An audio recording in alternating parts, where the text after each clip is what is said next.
Esteja sentado em seu lugar em nome de Jesus. Continue com o seu coração pedindo para que a chuva dele, para que a chuva do Espírito Santo dele seja derramado abundantemente sobre a sua vida.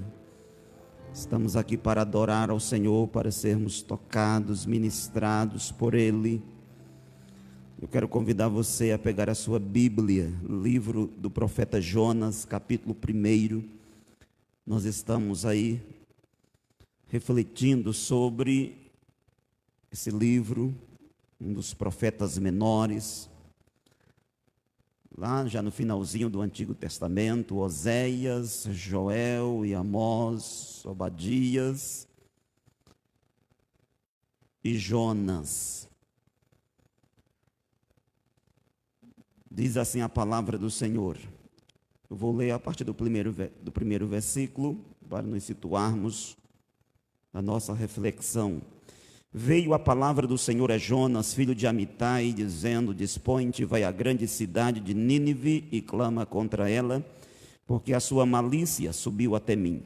Jonas se dispôs, mas para fugir da presença do Senhor para Tarsis, e tendo descido a Jope, achou um navio que ia para Tarsis, pagou, pois, a sua passagem e embarcou nele para ir com eles para Tarsis, para longe da presença do Senhor. Mas o Senhor lançou sobre o mar um grande vento e fez-se no mar uma grande tempestade, e o navio estava a ponto de se despedaçar.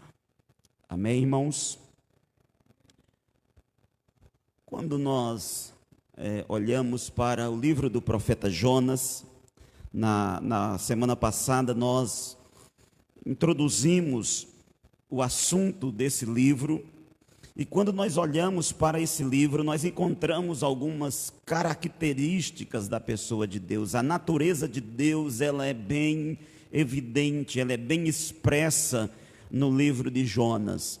E uma das características, dos atributos de Deus, é o que nós chamamos a soberania, que Deus, Ele é um Deus soberano, Ele é um Deus todo-poderoso. Deus, Ele faz as coisas da maneira que Ele quer, do jeito que Ele quer, no tempo em que Ele quer, da maneira que Ele deseja executar. Essa é uma das grandes verdades. Nós olhamos para o livro de Jonas, e logo no primeiro versículo nós encontramos Deus vocacionando o profeta, Deus chamando Jonas, porque diz o texto bíblico: veio a palavra do Senhor a Jonas, filho de Amitai. Deus dá uma palavra para o profeta, Deus chama o profeta, Deus convoca o profeta, e Deus dá a palavra ao profeta. É Deus que está escolhendo o profeta, não é Jonas que escolheu, foi Deus que escolheu, foi Deus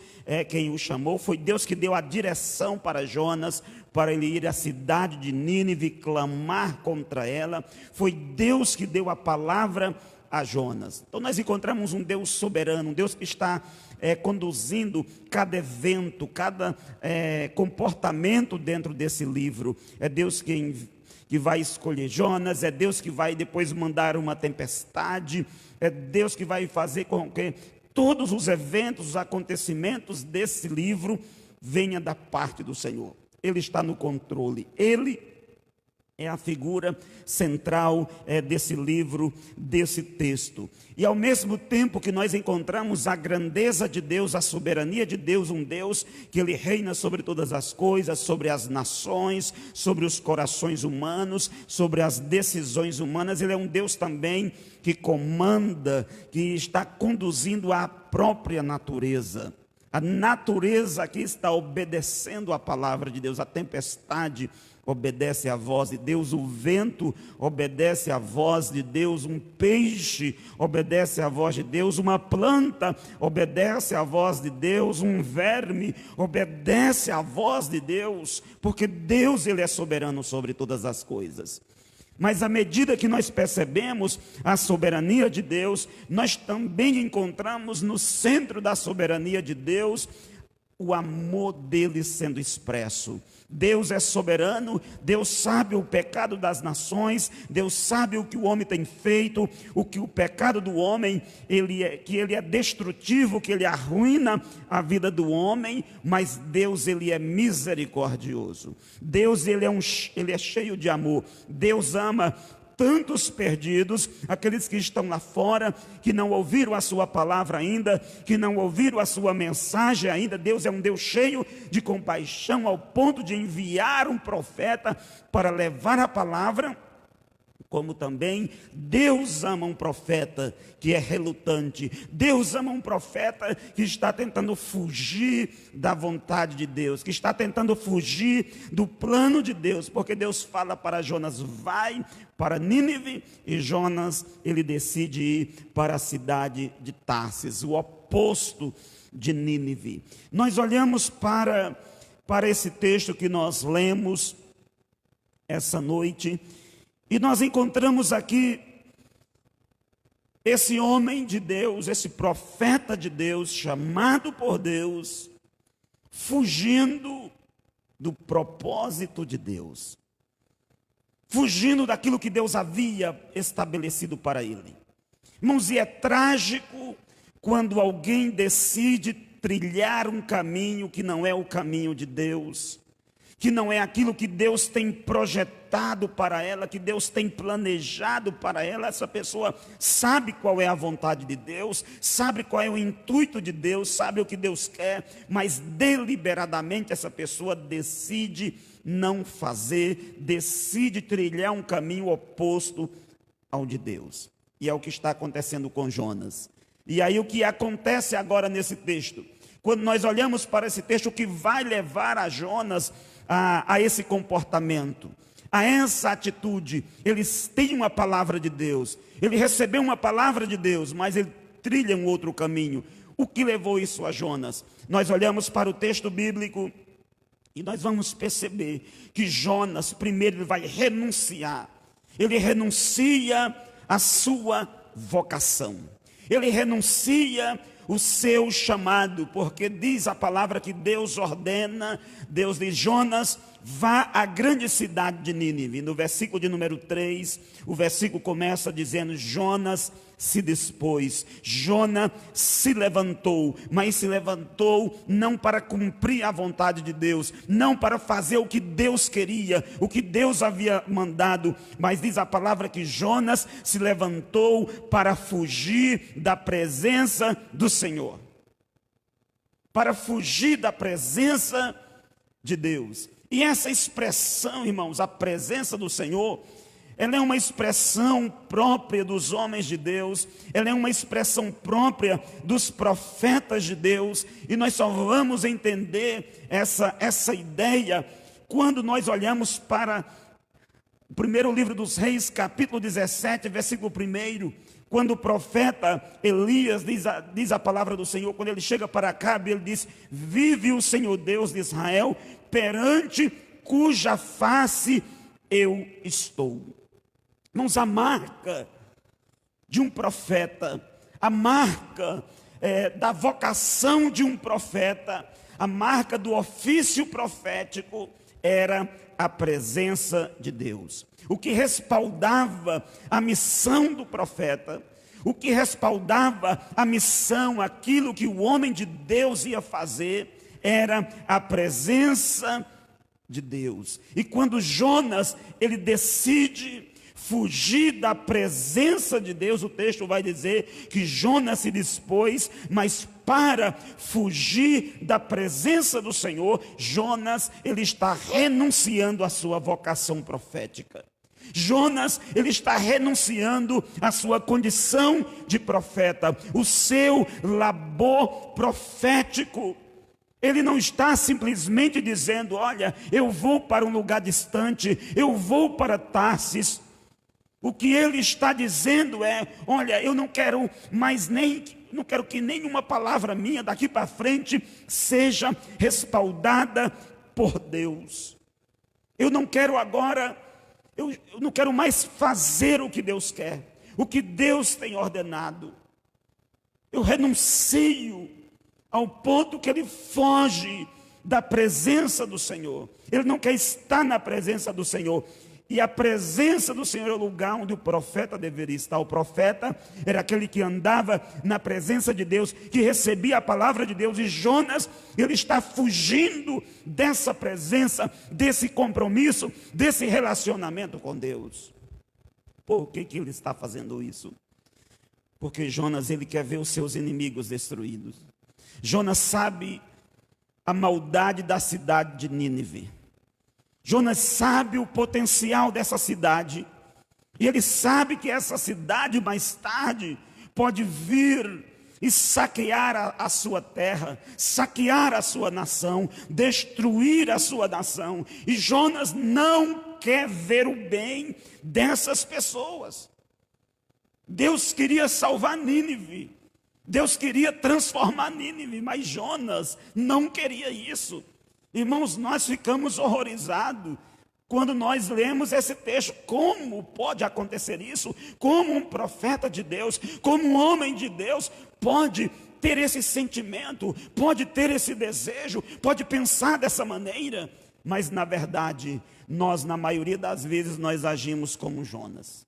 Aquele sentimento de vingança, aquele sentimento quando você olha aquela pessoa que lhe prejudicou, aquela pessoa que fez mal a você, aquela pessoa que denegriu a sua imagem, aquela pessoa que ela fez diversas coisas contra a sua vida, maldades e mais maldades contra você, e de repente você vê que aquela pessoa está indo bem, tudo está funcionando na vida dela. Aí vem aquele sentimento dentro de você, mas olha, eu vou à igreja, eu obedeço a palavra, eu estou procurando fazer tudo certinho. E por que aquela pessoa que não faz, que me fez tudo isso, tudo está indo bem na vida dela? Lá no fundo, o seu desejo é você orar a Deus, amaldiçoa essa pessoa, destrói essa pessoa, que ela perca o emprego dela, que nada dê certo na vida dela. Tem muitas pessoas que têm esses sentimentos. É o mesmo sentimento do profeta Jonas.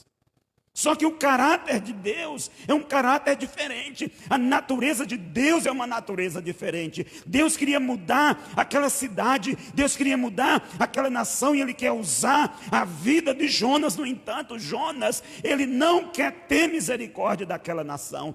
Jonas não quer ter misericórdia daquele povo. Ele não quer se juntar à missão e ao propósito de Deus. Por isso ele renuncia. Ele diz: eu quero sair da presença de Deus, eu vou fugir da presença de Deus. Porque na mentalidade de Jonas também, a presença de Deus estava associada ao templo. O templo era o lugar da presença de Deus. E Jonas pensava: olha, como naquela época muitos pagãos tinham aquela ideia de território, que certa divindade só reinava em determinado lugar, talvez Jonas pensou assim. Ele diz: olha, se eu sair de Jerusalém, se eu sair dessa região aqui de Israel e for para um lugar bem distante, lá Deus não vai me incomodar, lá Deus não vai atrás de mim. E Jonas tenta fugir de Deus, renunciando o seu chamado, renunciando o plano que Deus tinha para a vida. Mas, meus irmãos, ninguém vai ter êxito na vida, ninguém vai ter sucesso na vida sabendo o que Deus tem para ela, sabendo qual é a vontade de Deus. E essa pessoa, mesmo sabendo claramente o que Deus quer da vida dela, ela persistir em seu caminho, ela persistir em seus planos, ela persistir em seus projetos, que na maioria das vezes são contrários a Deus. Então Jonas renuncia a sua vocação, renuncia o seu chamado. E o que vai acontecer? A segunda coisa que nós observamos é que Deus vai perseguir o profeta. Deus vai ao encontro desse profeta.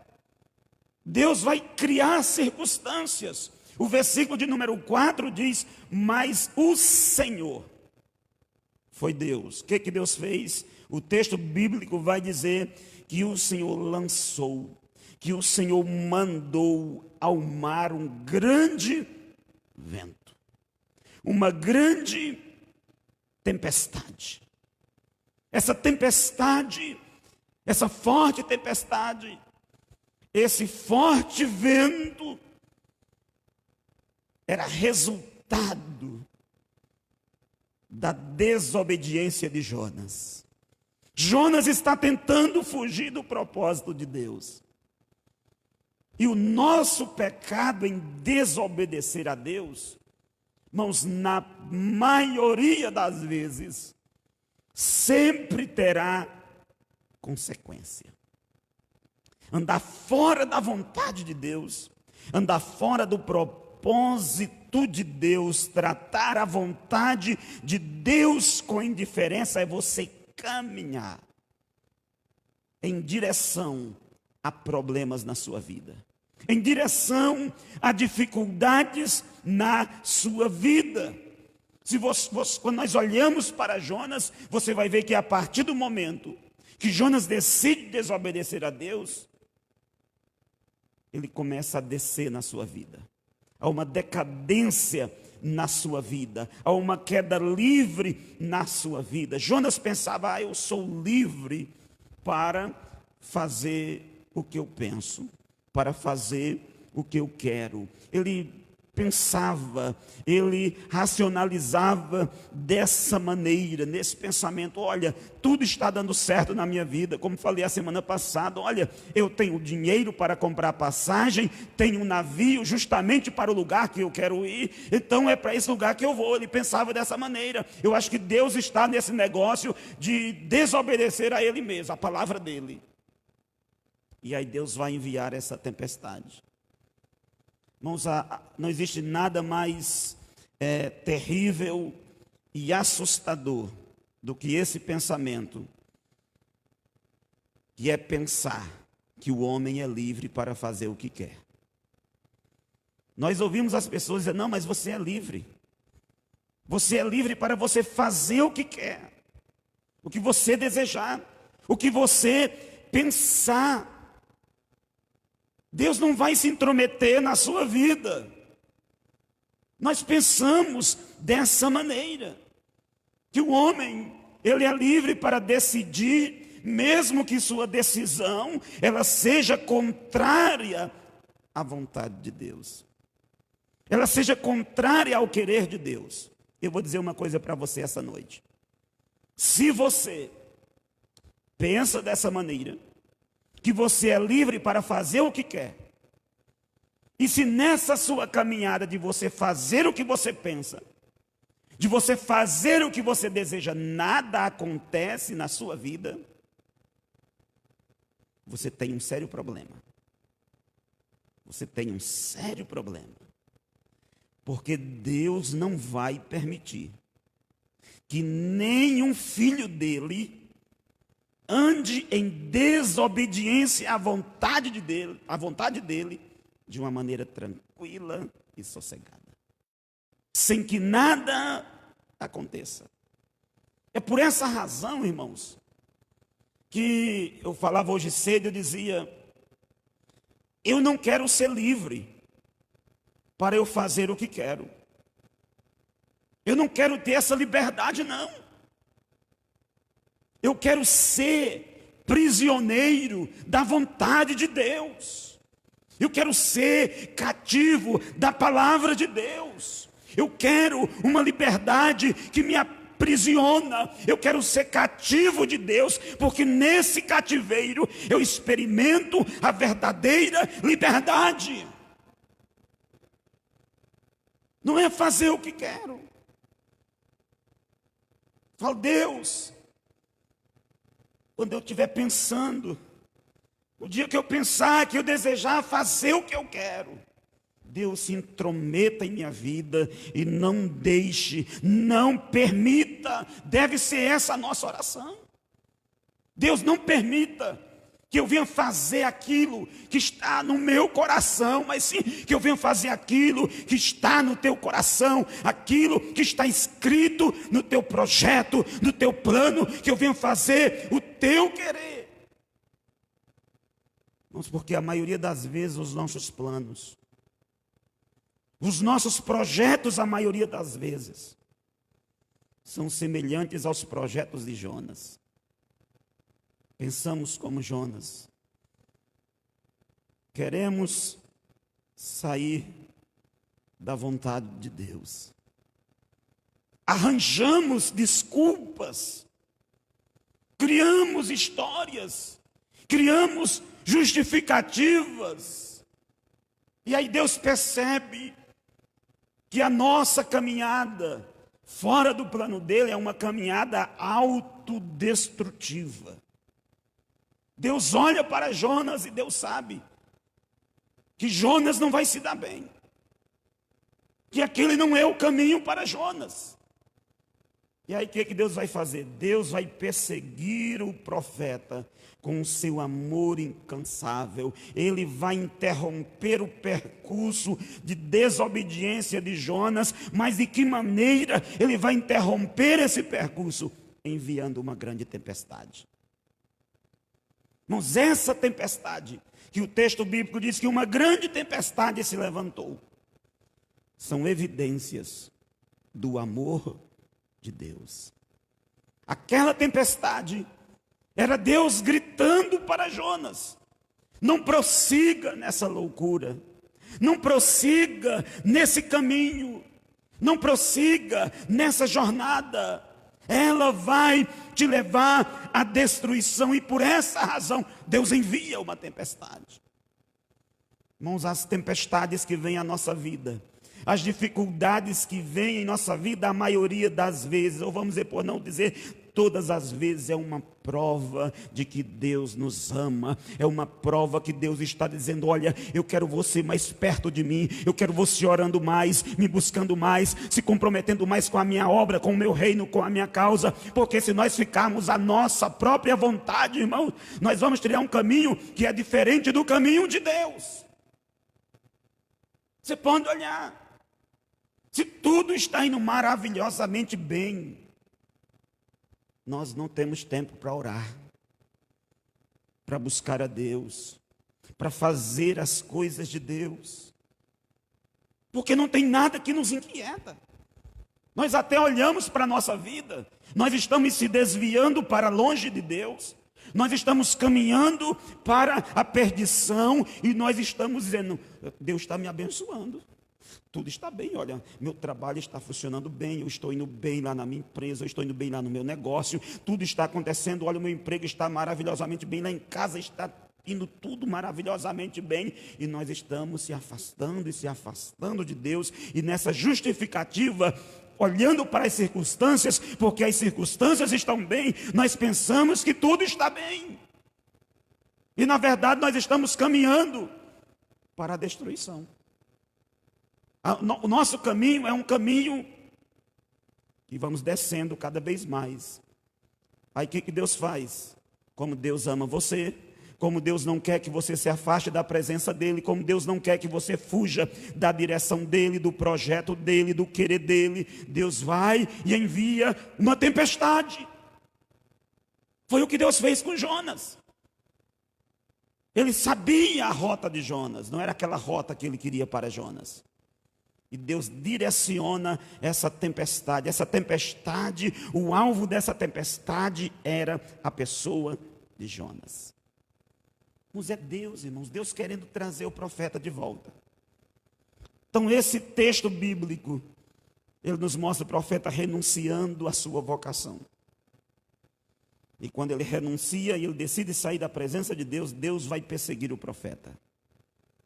Se você sair do caminho de Deus, se Deus tem um plano na sua vida, se prepare, as coisas não vão ficar bem. Deus não vai permitir que a sua desobediência não tenha consequências. Porque quando a minha desobediência a Deus não tem nenhuma consequência, é sinal de que eu não sou filho dele. Por quê? Por exemplo, se você olhar, você vê o seu filho caminhando, você sabe que ele vai em uma rota de colisão com a destruição, ele marcha para a destruição, ele vai acabar, destruir a sua vida, você vai ficar olhando e não fazer nada. Você vai ficar feliz com a destruição dele, com a ruína dele, com o fracasso dele? Não. Você vai fazer alguma coisa. Aquele filho não vai gostar. Ele não vai aceitar. No entanto, aquela intervenção sua, aquela intervenção do pai, aquela ação do pai, é para o bem daquele filho, é para que aquele filho não sofra mais, é para que aquele filho seja preservado de uma tragédia maior. Assim também é Deus. Irmãos, Deus envia as suas tempestades, Ele nos persegue com as suas tempestades, Ele vai ao nosso encontro para que eu e você não venhamos perecer na nossa caminhada. Ele gritando: volte para a minha presença, volte para o meu caminho, volte para o lugar que você saiu, volte para a comunhão, volte para a sua vida de intimidade comigo, volte a me buscar, volte a me desejar intensamente. É o que esse texto está nos mostrando. Jonas renuncia à sua vocação, Deus persegue Jonas, e o que vai alcançar? Ninguém consegue fugir de Deus. Porque a terceira ideia que nós observamos é que Deus alcançou o profeta.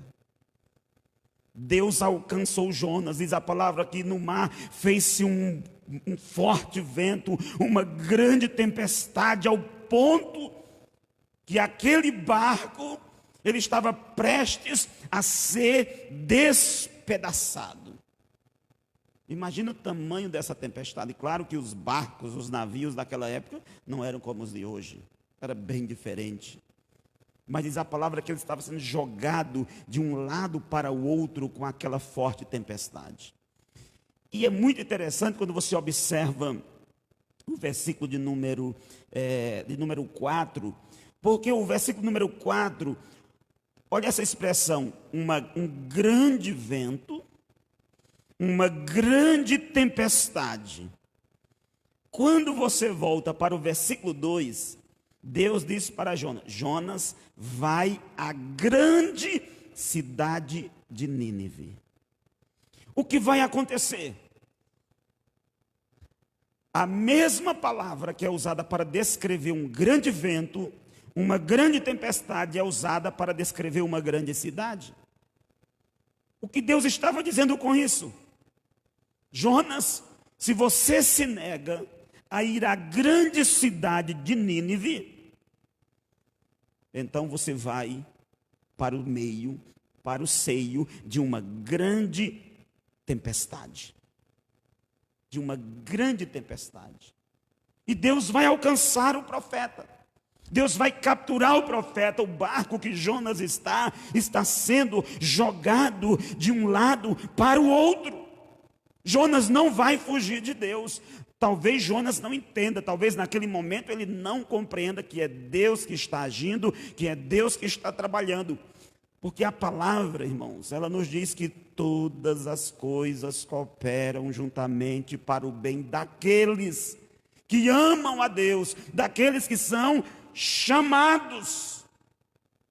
Então, em nossa trajetória, em nossa caminhada, virão tempos difíceis. E quando a tempestade chegar, quando o problema chegar, saiba de uma coisa: é Deus que chegou na sua vida, é Deus querendo que você mude de rota, é Deus querendo que você mude de direção.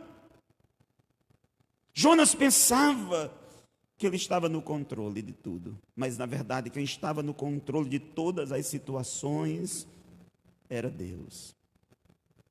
Deus controlava todos os eventos. Jonas não podia jamais fugir, escapar de Deus. Não tem como não tem como eu e você escaparmos diante desse Deus que vê todas as coisas, que pode todas as coisas. Jonas está desobedecendo, mas as circunstâncias estão chegando, os problemas estão chegando, e Jonas vai sofrer as consequências do seu pecado, as consequências da sua decisão, do seu caminho, da atitude que ele tomou. Deus vai ao encontro dele, porque Deus é misericordioso. Jonas não queria usar de misericórdia com Nínive. E o que acontece agora? Deus está usando de misericórdia com Jonas. Deus está dizendo: Jonas, eu não quero que você continue nessa trajetória, continue nessa direção. na contramão da minha vontade, na contramão do meu propósito, na contramão do meu querer, na contramão daquilo que eu tenho para você. Deus olhava para Jonas e via um profeta renunciando à sua vocação. E Deus disse: Jonas, você não pode continuar dessa maneira. Você não pode permanecer muito tempo em desobediência.